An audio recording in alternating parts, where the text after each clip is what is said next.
feels good. Yeah. Fever. It's the commission. How did your family sort of feel?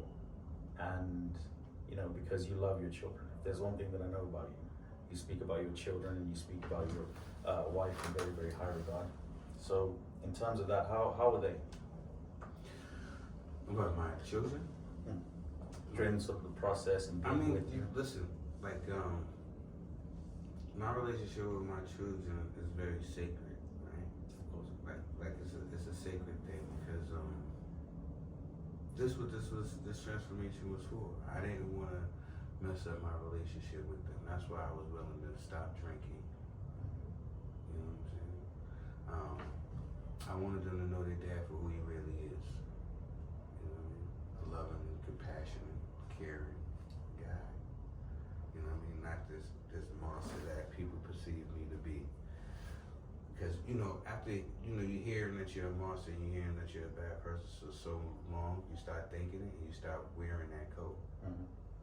After I started doing the work and transforming and becoming a better person, I realized that jacket didn't fit.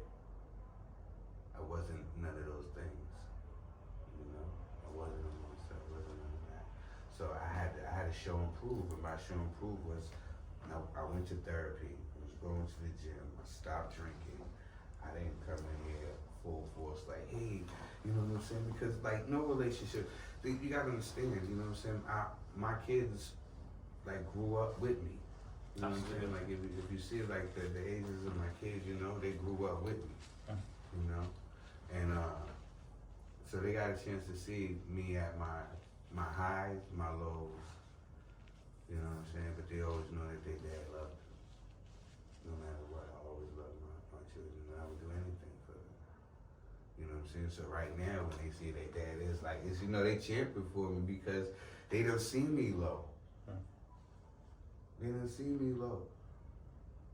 You know what I'm saying? And now to see me up, it's like, yeah, you know what I'm saying? You gotta salute their pops. That's why you see them on my videos. You know what I'm saying? I know that, we see by the, you see collaboration. you see me with my grandkids. You see me with my oldest. You know what I'm saying?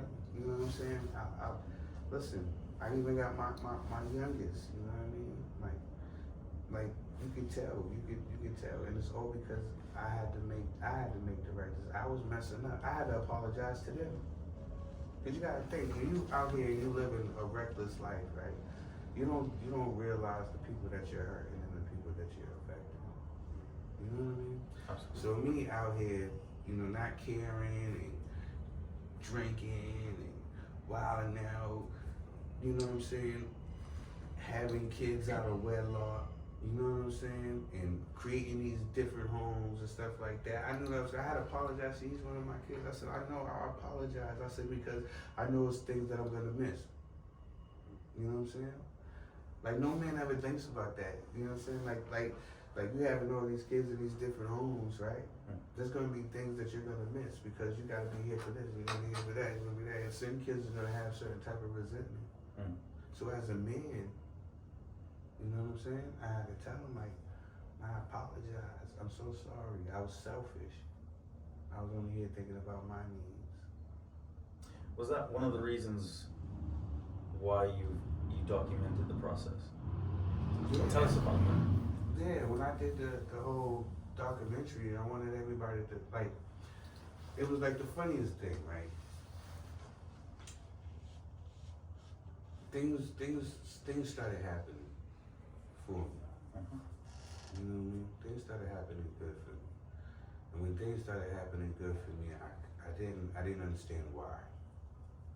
Right? And it was confusing. It was confusing. You know what I mean? And I'm gonna get to that. But the reason why I started documenting because I was people was seeing me, my transition on social media. You know what I mean? It was yo, you doing your thing. I like it, blah, blah, blah. I said, yo, and then starting to motivate people. So I said, all right, cool. And people was yo, man, this was happening. Then I seen your videos, you doing that, man, it made me want to do, you know what I mean? People was oh, I had this happen, this, And I was all right, let me document this, you know what I mean? So I can show people if I can do it. you can do You can it. do it too. You know what I'm saying? Like, I'm no different than nobody else. You know? Saving lives, a big thing for you. Yeah. Because you care about people. That's one thing you consistently say to me. Yeah, and no, listen, I wouldn't be here if people didn't care about me.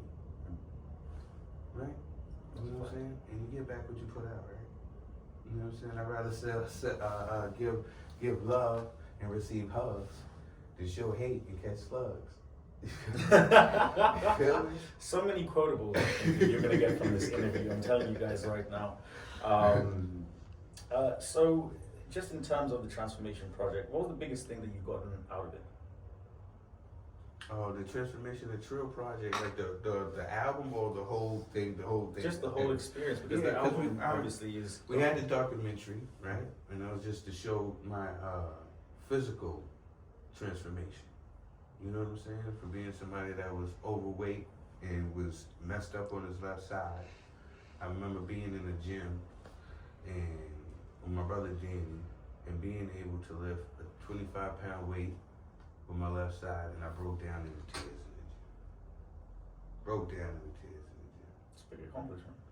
You know what I'm saying? Now you see me, I look like freaking Hercules. You know what I'm saying? Like, To go into the gym with him, oh my God. you know, like it's crazy. You know what I mean? Now when I go in the gym, the first thing I say is, give me the biggest weight.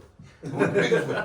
What's the biggest weight at? You know what I'm saying? I actually picked up some 12.5s and he was like, what, he loves 12.5s? I was like, Yeah. You know what I'm saying?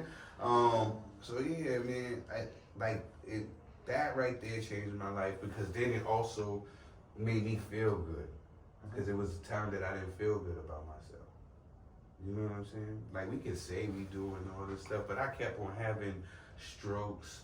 You know what I'm saying? I'm overweight. I had titties.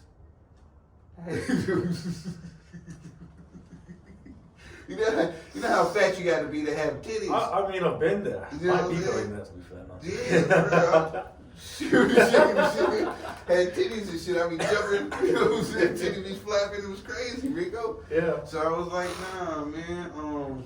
So I started feeling good about myself.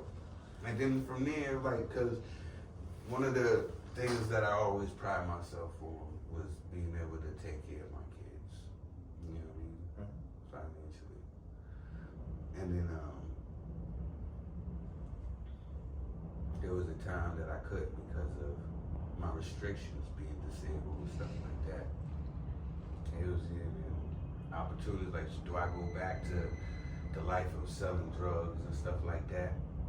You know what I'm saying? And risk my freedom and be taken away from my kids again. What do I do? You know what I'm saying? But I prayed on it. Man. And I got the greatest opportunity ever. You know what I'm saying? Of course. You know what I mean? And then from that, I just grew. Yeah. Feels good. Miss.